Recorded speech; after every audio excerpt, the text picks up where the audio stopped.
બીજી તરફ આજના દિવસે જુઓ તમને સેક્ટોરલ ઇન્ડાઇસિસની અંદર દરેક જગ્યાએ આમ તો તેજી જોવા મળી રહી છે, પરંતુ ખાસ કરીને નિફ્ટી આઈટીની ચર્ચા એટલા માટે કરવી છે કે આજે અહીંયા થોડુંક ગેપઅપ ઓપનિંગ અહીંયા પણ થયું છે 1-8%, અને આજના દિવસે જોઈશું આપણે તો ઓલમોસ્ટ નિફ્ટીના ફ્રન્ટ પરથી પણ જે આઈટી સ્ટોક્સ છે, HCL ટેક છે કે જ્યાં આગળ સારી આપણને 1.5% તેજી આવતી દેખાઈ રહી છે. આ ઉપરાંત પણ વિપ્રો જુઓ લગભગ 1.25% જેટલો ઉપર છે. TCSમાં 1.5%ની ખરીદદારી આવી છે. મયુરેશજી, ગઈકાલે આપણને એક્સેન્ચરના પણ પરિણામો આવતા દેખાયા, જેનું રિએક્શન ગઈકાલે થોડુંક નેગેટિવ રહ્યું હતું. થોડાક સેન્ટિમેન્ટ પણ નબળા હતા ઓવરઓલ માર્કેટને, એને લઈને પણ આઈટીની અંદર એક ઘટાડો હતો. પરંતુ જે ગ્રોથ આપણે ઓલરેડી જોઈ લીધો છે FY25ની અંદર, અને અત્યારે જે એક્સેન્ચરના પરિણામો આવ્યા છે એમાં થોડીક ડીલવિન્સ એમને ઓછી રહી છે, એટલે એની એક ચિંતા છે. પરંતુ છેલ્લા 2-3 અઠવાડિયાના જો આપણે આઈટીની અંદરના પણ ટ્રેન્ડ જોઈએ તો એક યુરોપ તરફથી ન માત્ર લાર્જ કેપ આઈટીને પરંતુ મિડ કેપ આઈટીને પણ એક સારા ઓર્ડર મળતા દેખાયા છે નવા. લાગે છે Q1 અહીંયાથી થોડુંક ચેલેન્જિંગ છે કે પછી તમારા મત મુજબ અહીંયાથી થોડીક રાહત જોવા મળશે Q1માં આઈટી કંપનીઓને? એક સ્ટેબલ ક્વાર્ટર રહેશે, કારણ કે I think it's always transitionary quarter. Q1માં સેલરી હાઇક્સ ઘણી બધી કંપનીઝની હોય. Obviously a lot of companies have probably deferred it to the second half. પણ એક ટ્રાન્ઝિશન પીરિયડ હોય ઘણી બધી કંપનીઝ માટે. અને ઓબ્વિયસલી આઈ થિંક જે એક એક્સપેક્ટેશન હતી ફર્સ્ટ ક્વાર્ટરમાં of the calendar year, જ્યારે ડિસ્ક્રિશનરી ઓર્ડર્સ ઘણી બધી આવશે, obviously because of global challenges એટલી ડિસ્ક્રિશનરી સ્પેન્ડિંગ વધતી જોવા નથી મળી. અને આટલા માટે આઈ થિંક જે એક એક્ઝિક્યુશન રહેશે એ થોડું આઈ થિંક નબળું જ રહેશે કમ્પેરેટિવલી. આઈ થિંક એ એક્સપેક્ટેશન્સ છે.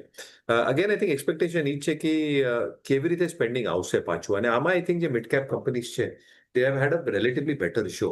એ ડોલર રેવન્યુ ગ્રોથ હોય, એબિટ માર્જિનનો પરફોર્મન્સ હોય, જે આઉટલુક આપ્યું છે એનું એક આઈ થિંક જે ઉદાહરણ આપણે રાખશું.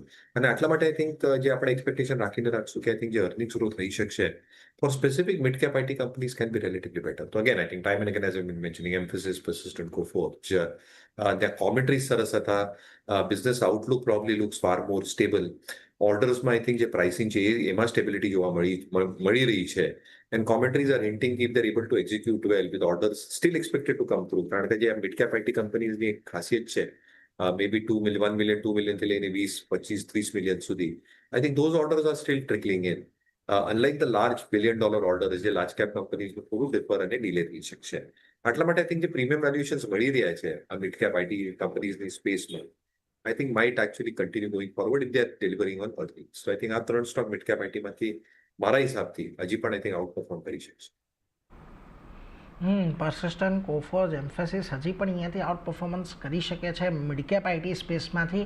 એટલે અહીંયા એક તમારે ખાસ ધ્યાન રાખવાનું છે. હોય તો અત્યારે હોલ્ડ કરી રાખવાની સલાહ અહીંયાથી બનતી દેખાઈ રહી છે, એટલે એના પર એક ફોકસ રાખશું.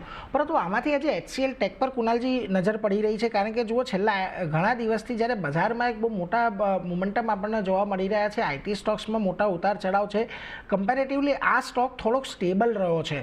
અને ઓલમોસ્ટ છેલ્લા 10 ટ્રેડિંગ સેશનની વાત કરી લઈએ તો 200 દિવસની મૂવિંગ એવરેજને કુદાવાનો પ્રયત્ન કરી રહ્યો છે, પરંતુ સફળતા નથી મળી રહી. આજે પણ જુઓ ત્યાંથી થોડોક એક રેઝિસ્ટન્સ સામે આવ્યું છે શરૂઆતના આ ટ્રેડિંગ સેશનની અંદર.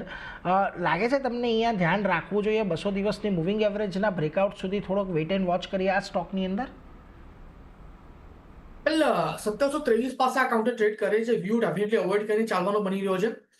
નો ડાઉટ સ્ટોકે ઓલરેડી બ્રેકઆઉટ આપી દીધું છે 1700ના લેવલ પર, પણ અત્યારે છેલ્લા 3-4 દિવસથી જોવા જઈએ તો 1745ની અરાઉન્ડનું રેઝિસ્ટન્સ ફેસ કરી રહ્યો છે. વ્યૂ મારો અત્યારે અવોઇડ કરીને ચાલવાનો બની રહ્યો છે. જો 1700 આવે તો ત્યાં તમે ખરીદારી કરીને ચાલી શકો છો, કેમ કે એના પછી 1745 જો બ્રેક કરે છે તો 1800 સુધીના લેવલ તમને આ કાઉન્ટર બતાવી શકે છે. કે હાલ પૂરતું અવોઇડ કરે વધારે સારું રહેશે. 1700નું જો લેવલ આવે છે તો ત્યાં તમે પોઝિશન એડ કરીને ચાલી શકો. 1700નું લેવલ આવે તો પોઝિશનિંગ એડ કરીને ચાલવાની સલાહ બનતી દેખાઈ રહી છે, એટલે એના પર એક ફોકસ રાખજો. આજના દિવસે HCL ટેકને લઈને એક આ મત બનતો દેખાઈ રહ્યો છે, એટલે એના પર તો એક ચોક્કસથી નજર રહેશે જ. પરંતુ